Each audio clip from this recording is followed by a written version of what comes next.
Thyroid neoplasms. Thyroid neoplasms or thyroid tumors is an important topic in general surgery. It's important not just for the doctors and the trainees, but also for the medical students who are preparing for their exams. It is an important subject for clinical examination as well as theory examinations for the undergraduates. In this short overview, I shall touch on some of the clinical signs and symptoms of thyroid tumors, the investigations, and some basic treatment, medical and surgical, of these tumors of the thyroid gland.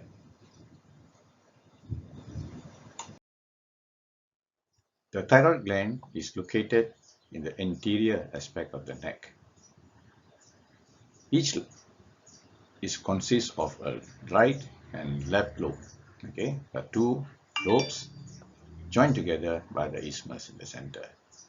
Okay, it extends from the thyroid cartilage above to the tracheal ring 5th and 6th ring below. And this isthmus overlies the 2nd to the 4th tracheal rings. And in some patients, there is an additional lobe known as the pyramidal lobe, medially in the middle. Okay. This thyroid gland is closely related to a number of structures, which is really important for the surgeon. Posteriorly, there are the parathyroids, superior parathyroids related to the posterior surface of the upper lobes, and the inferior parathyroid related to the lower lobes of the thyroid gland. See, these are important because during thyroidectomy, this must be identified and spared to avoid hypoparathyroidism. The other important structure which is related to the lower lobe of the thyroid is the recurrent laryngeal nerve, which is a branch of the vagus nerve which enters the posteriorly behind the thyroid into the tracheoesophageal groove, where it goes into the larynx. So these two nerves are at risk of being damaged on removing the thyroid gland during surgery. They must be carefully looked for, identified, and preserved. Let's look at the histological structure of the thyroid gland.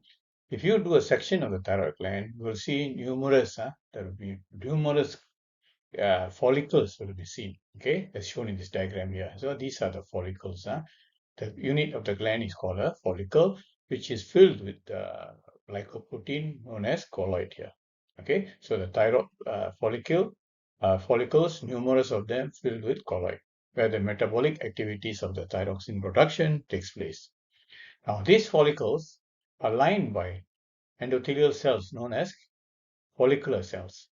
Okay, these are the basic unit with the follicular cells, and interscattered among these follicular cells are larger cells known as parafollicular cells or the C cells.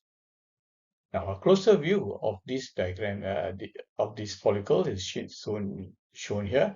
This is a follicle, okay, which is filled with glycoprotein. Okay, this is a follicle lined by follicular cells. Here, the follicular cells here. Okay, and these follicular cells secrete the thyroid hormone. And among the follicular cells, scattered among them are larger cells known as C cells or parafollicular cells which secrete calcitonin. Okay, so this is a basic unit of the thyroid gland. The follicular cells will give rise to papillary and follicular carcinoma, whereas the parafollicular cells or the C cells will cause medullary carcinoma of the thyroid. This slide shows the types of cancers of the thyroid gland and their incidence. Far by the vast majority of the tumors are papillary, which constitute 80%, and follicular 10%. Together, they form 90% of the thyroid cancers, and these are considered the differentiated thyroid carcinoma or DTC. The other cancers, the medullary, constitute about 2.5% of the thyroid tumors, and anaplastic another 2.5% of the thyroid cancers. The others, which are much rarer, are the lymphomas, the primary lymphomas of the thyroid, the Hurley cell carcinoma, and the metastatic from the colon, kidney, and melanoma. First, the classification of thyroid neoplasms. Okay, thyroid neoplasms can be classified according to this chart here into benign and malignant. And benign consists of the follicular adenomas, the Hurley cell adenomas, and the colloid adenomas, among which the most common is the colloid adenomas, the simple colloid adenomas, which are benign. We shall not deal with the benign lesions today, and we'll go to the malignant side. This is the Dunhill classification of into differentiated and after undifferentiated neoplasms. The differentiated tumors are the papillary carcinoma, which form about 80%, follicular carcinoma 10%, Hurley cell carcinoma 3%, and papillocarcinoma. These are the four types of differentiated malignancies of the thyroid. Under the undifferentiated, these are the most important is your anaplastic carcinoma, which consists of about 1 to 2%, medullary carcinoma 5 to 10%, malignant lymphomas less than 1%, and secondaries from the colon, kidney, and melanoma.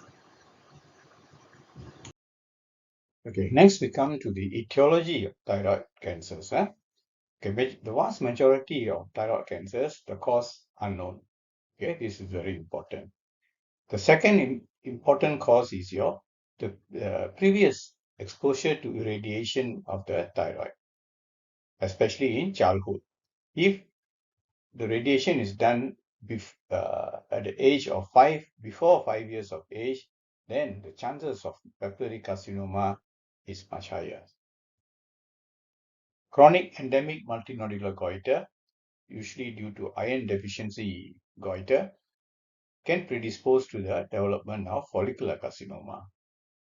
And lastly, the autoimmune thyroiditis also can predispose to the development of lymphomas in the thyroid.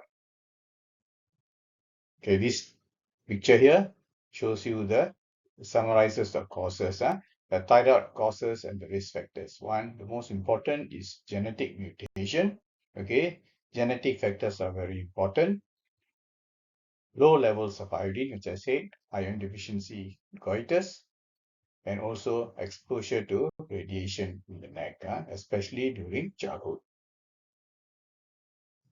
Next, we come to the clinical features of the thyroid tumors. First, the symptoms. The majority of patients come complaining of a swelling or a lump in the neck, either in the front of the leg or by the side of the neck. So it is utmost for us to get the details of the swelling or the lump. Okay, its origin, onset, progress, whether it's associated with pain. These are all important parameters that we must look for.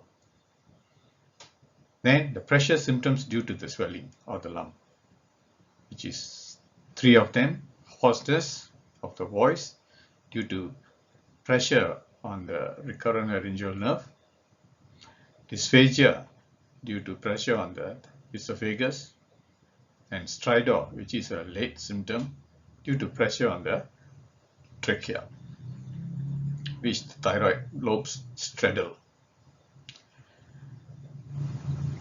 Hypo and hyperfunction symptoms are rarely encountered in malignant lesions of the thyroid.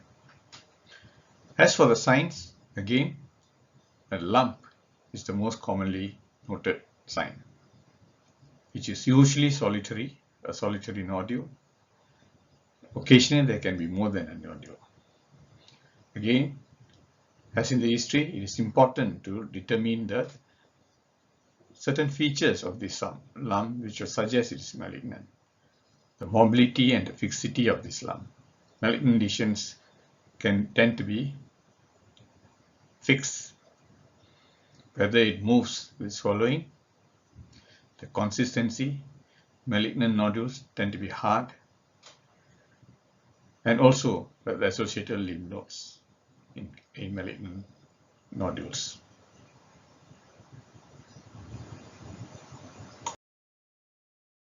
We come to some investigations that should be carried out for thyroid cancers. First, we have got the list of tests here. Thyroid function tests, which include T3, T4, and TSH.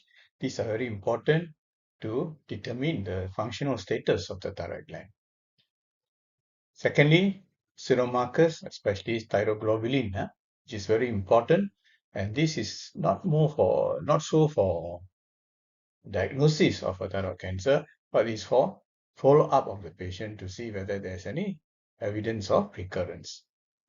Ultrasound scan is a very important initial investigations for all thyroid diseases, including cancers.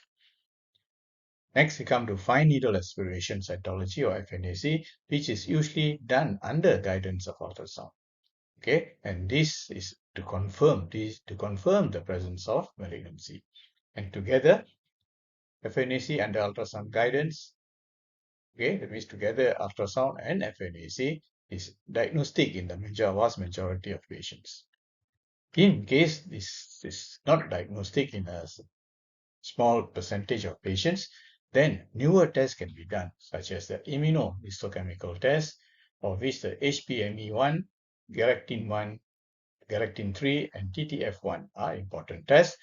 The other important is the genetic sequencing testing, known as the thyrosequence genetic test, which determines the sequence of the DNA and the RNA in the thyroid tissues. This is also known as a next generation sequencing test technology. Okay, so with this newer technology, I think now most of the thyroid cancers can be determined. Okay, I will show you some ultrasound pictures of a benign and malignant thyroid nodule. Okay, this is a picture of a benign thyroid nodule, as you can see here. Okay, this is a nodule, hyperechogenic. There is a rim of hypoechogenic around it, and that is known as the halo sign. Okay, and it's well encapsulated, and sometimes they can get eggshell calcification, which is not here in this picture.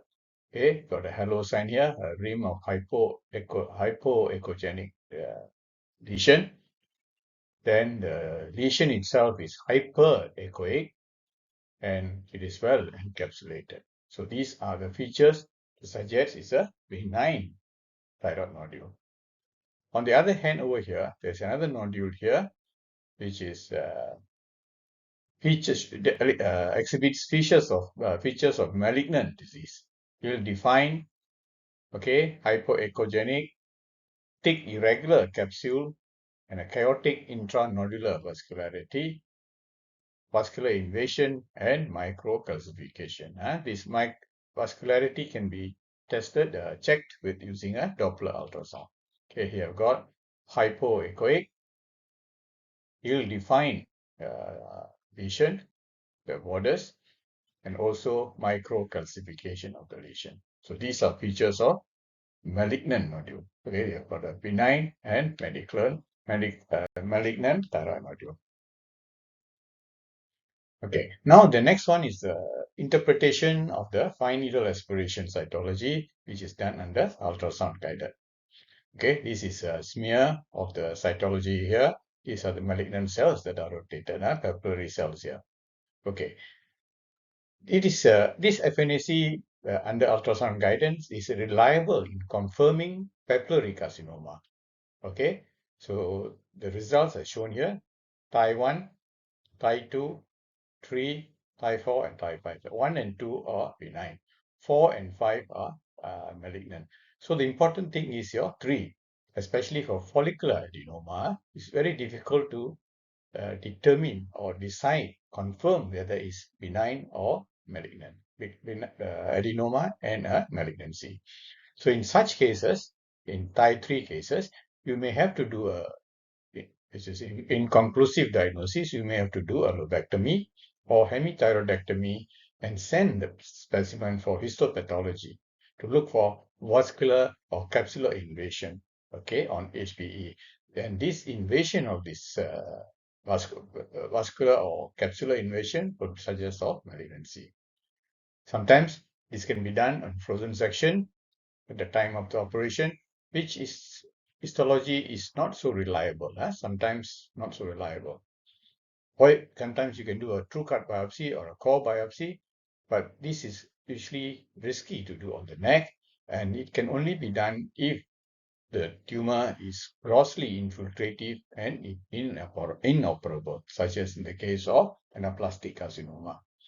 However, nowadays you have newer methods, non-invasive methods, such as the immunohistochemical tests, which I mentioned earlier, and the thyroid genetic sequencing.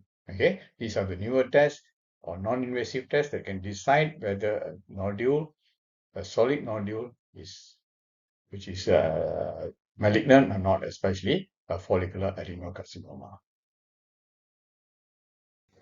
The staging of thyroid cancers by the TNM criteria is a very good classification.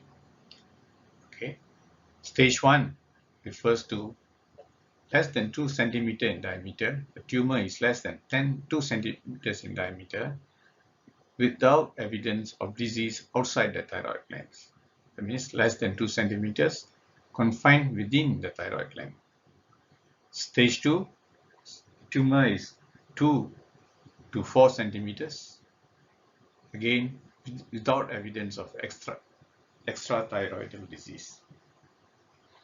Stage 3, the tumor is greater than 4 centimeters or level 6 nodal metastasis or microscopic extrathyroidal invasion regardless of tumor size. And stage 4, any distant metastasis or lymph node involvement outside the level 6 or gross soft tissue extension.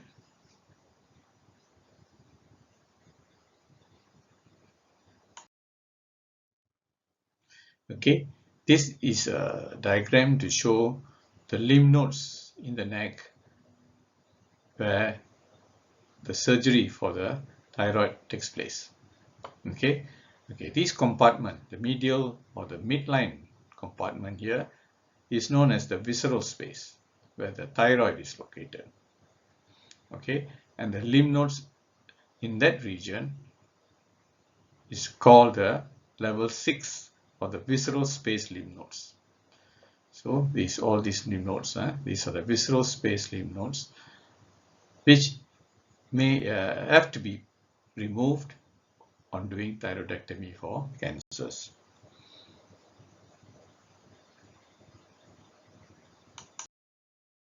Okay, characteristics of papillary thyroid carcinoma. Okay, this is a differentiated carcinoma. The peak onset ages are between 30 and 50 years old.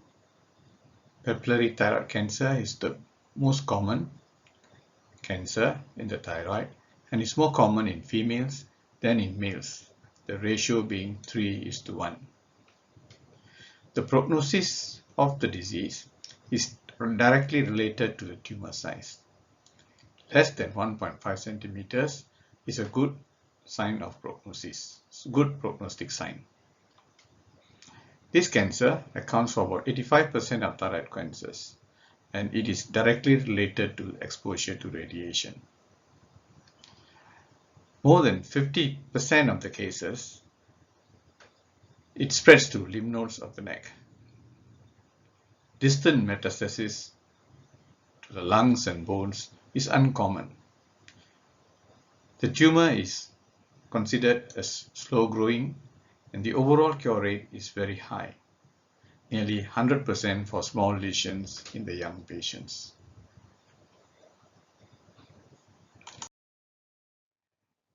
Next, the follicular carcinoma of the thyroid.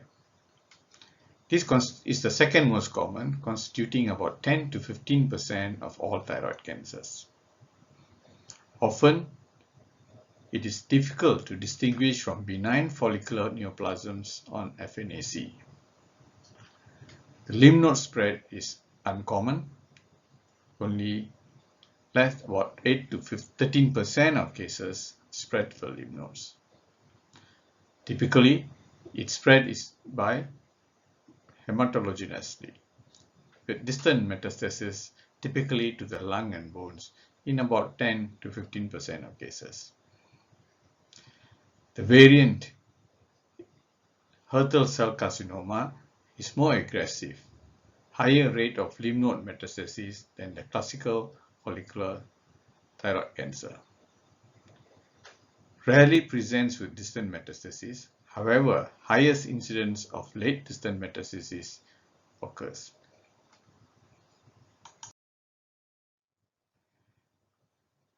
The third type of cancer is the anaplastic thyroid carcinoma, ATC, or undifferentiated carcinoma. Okay, it constitutes about 3% of thyroid cancers, in fact less than 3%. Most aggressive of all the thyroid cancers with the poorest prognosis. Uncapsulated usually. Extension outside the gland is common. Death in several months due to airway obstruction, vascular invasion, and distant metastasis. Higher incidence in pre-existing multinodular goiter. It is, fortunately, a very rare tumor.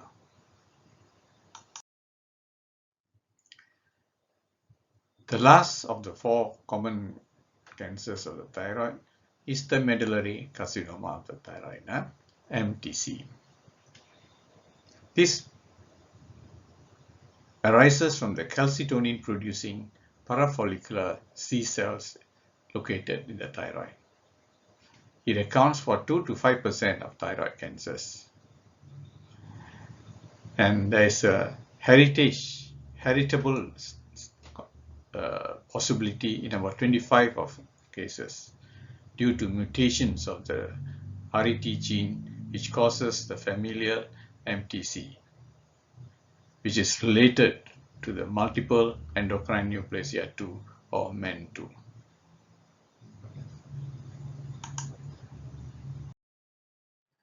The treatment of thyroid cancers is basically surgical, and this involves thyroidectomy, which can be either total thyroidectomy, subtotal thyroidectomy, or total lobectomy. The second aspect of treatment is the TSH suppression by thyroxine. This is especially used for patients post-thyroidectomy patients. And the third one that is commonly used and is becoming increasingly used is radioiodine ablation of the thyroid, and this is mainly used for recurrence of thyroid cancers. In this respect, the serum marker thyroglobulin is a very important aspect of follow-up of the patients after the operation.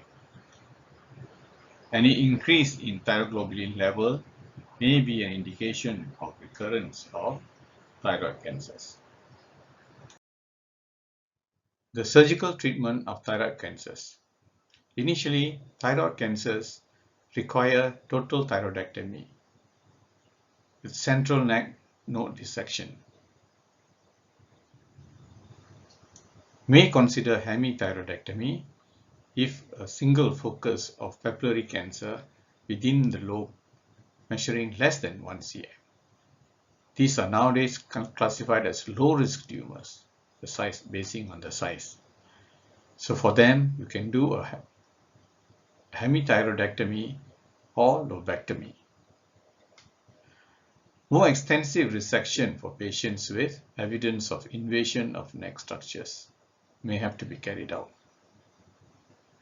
Surgical risk of extensive treatment, especially total thyroidectomy, include hypoparathyroidism and recurrent laryngeal nerve damage. And they usually require longer stay in the hospital after surgery to monitor the calcium levels.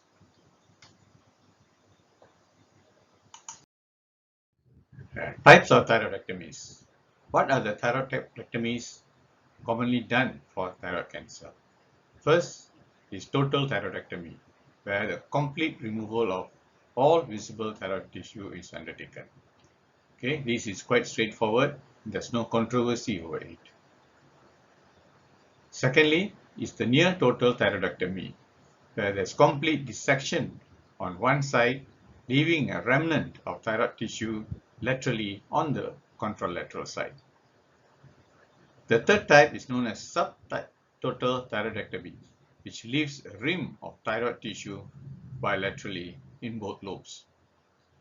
And the last one is hemithyroidectomy, in which one lobe with the isthmus is removed. And this is the minimal operation for the thyroid cancer. And this operation is also known as lobectomy. To make it simpler, I tend to classify the types of thyroid surgery into three main types to make it simpler. First is your thyroid lobectomy. It's generally performed when tumor is restricted to one lobe of the thyroid gland and has not yet started invading the other organs or lymph nodes. So you remove the thyroid of the affected lobe with the isthmus. This is lobectomy. Then subtotal thyroidectomy, or STT, is the procedure when most of the gland is removed, but a small portion is left behind as well. So you see, most of the thyroid, the white part, is removed, leaving behind a thin ring of thyroid tissue on one side. Some people prefer to leave some tissue at the apex on both sides, whereby the parathyroids are spared.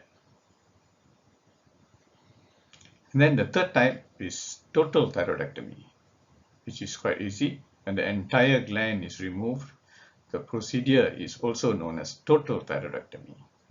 Okay, so this is the entire gland. So this is a simplified version of remembering what the type of thyroidectomies have been used to describe the various procedures. Okay, this diagram shows you the next modality of treatment for thyroid cancer, the radioactive iodine therapy. Iodine therapy specifically targets the thyroid and has very little effect on other parts of the body, as the cells in other tissues rarely take up iodine. So the radioiodine is now taken as a drink or capsule. It is very much easier to take radioiodine these days compared to previously when it has to be given intravenously, higher exposure of radiation.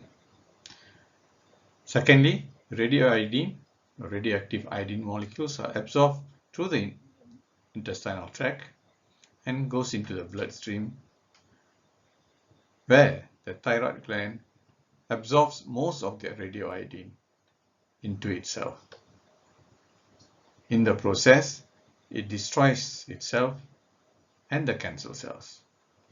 It must be remembered that radiation or radioiodine therapy destroys not only the cancerous cells but the normal thyroid cell as well, because these normal thyroid cells also take up the radioiodine.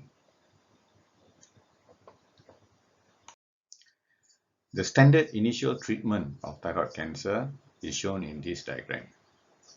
First, total thyroidectomy is done to remove the thyroid with all the cancerous tissue.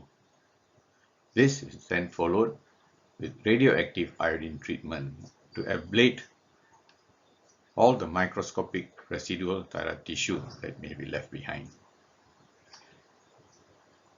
This ablation will then leave the patient without any functional thyroid tissue in him, and he becomes completely dependent on exogenous levothyroxine. So it is important for this patient to be started on thyroxine replacement therapy for the rest of his life. Okay. After thyroidectomy, especially total thyroidectomy for thyroid cancer, the patient is left without any functioning thyroid tissue. As a result, the level of thyroxine drops drastically. As a result of this drop in thyroxine, the TSH from the anterior pituitary increases. As a result of this increase in TSH, whatever tissue that is left behind, microscopic thyroid tissue that has been left behind, tend to be stimulated and grow, and there's recurrence of the tissues. In order to normalize the TSH, patient has to be given replacement thyroxine therapy, which will not only prevent the symptoms of hyperthyroidism, it will also stop the further release of increased release of TSH to normalize its level. In the case of cancer after thyroidectomy, this release in TSH, the sudden surge of TSH, may stimulate whatever cells, thyroid cells that are existing, cancer cells, to proliferate, and this will result in the recurrence of the thyroid cancer. To prevent this, a higher dose of thyroxine has to be given, and this is known as the suppression therapy. Okay, TSH suppression therapy. In summary, thyroid suppression is used after thyroidectomy and radioablation of the thyroid gland. Reduces the tumoral growth and recurrence rates after surgery or after radioablation. Suppressive dose of thyroxine is 0.3 milligrams daily for lifelong. And the TSH levels should be less than 0.1 microunits per liter. Coming to prognosis, three important factors must be taken into consideration. Most thyroid cancers are very curable as compared to other cancers. That is the number one consideration. Secondly, the most common types of thyroid cancer, that is the papillary and follicular, are the most curable among the cancers. Okay, and thirdly, in younger patients, especially those less than 50 years of age, both papillary and follicular cancers have a more than 98% cure rate if treated appropriately. So it is very important to detect the patient early and treat them aggressively so that you can get a cure of 98%. If you're talking of cure rate, not 5-year survival rate. In fact, for papillary tumors, we can talk of cure rate, not 5-year survival rate. So it is a curable condition which must be treated aggressively. Okay, this slide shows you the prognosis, the survival rate of the various cancers of the thyroid. Papillary,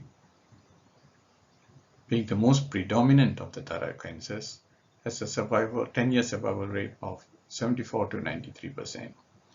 In fact, some authors today quote as high as 98% 10-year survival rate. In fact, many of us are talking about cure rather than survival rate. Follicular carcinoma, which consists of about 10% of thyroid cancers, has a 10-year survival rate of 43 to 94%. Its Hürthle cell variant, which constitutes about 4% of the thyroid cancers, has a 10-year survival rate around 76%. The undifferentiated anaplastic cancers, which constitute less than 2% of thyroid cancers, are the most aggressive and rapidly invasive of the tumors of the thyroid gland. It has a median survival rate of 4 to 5 months from the time of diagnosis. This table shows you the prognosis rate in figures. Papillary carcinoma as high as 93%. In fact, now people consider as even 98% long-term survival rate.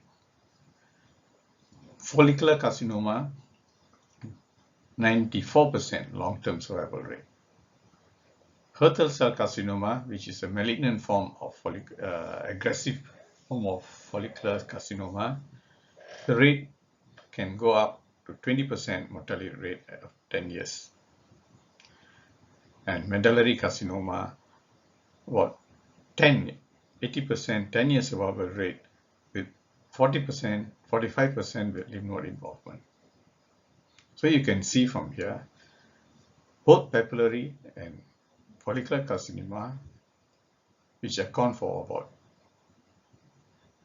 90% of the thyroid cancers, have got very good cure rates.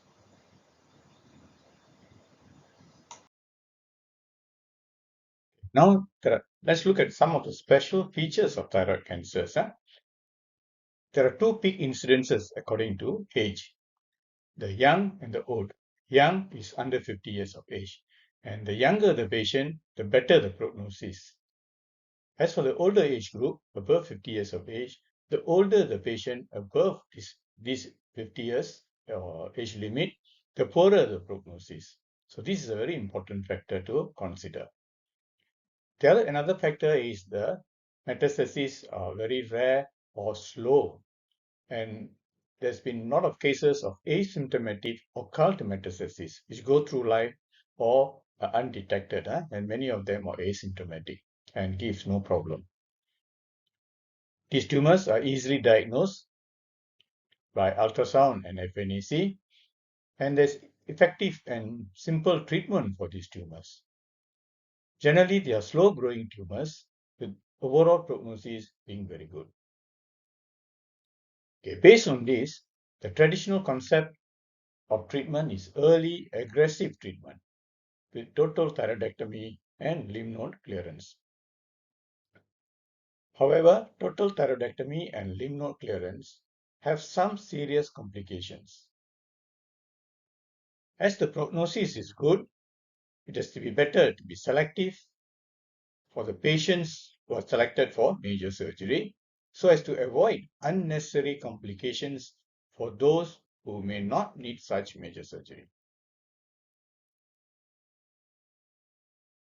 The new trends in the treatment, therefore, to classify the patient into risk categories, especially for the differentiated thyroid cancers. Low risk and high risk. Low risk is when the tumor is small, less than 1 centimeter, localized and intracapsular. But high risk, the size is more than 1 centimeter. The tumor may be multifocal or extracapsular, that is, breach the capsule. So based on this, the new concept will be most conservative treatment, to be more conservative in treating patients who are low-risk cases. This is to avoid the radical treatment for those who do not need it and thereby avoiding the unnecessary complications. So what is advised is, for low-risk patients, a lobectomy or hemithyroidectomy may be adequate. No further treatment may be necessary. For high-risk patients, on the other hand, you need a treat aggressively with total thyroidectomy with or without lymph node clearance, followed by radioactive ablation and thyroxine suppression treatment, TSH suppression treatment. I hope my short presentation today will be of some benefit to you. Hope to see you again in another session in the near future. Thank you.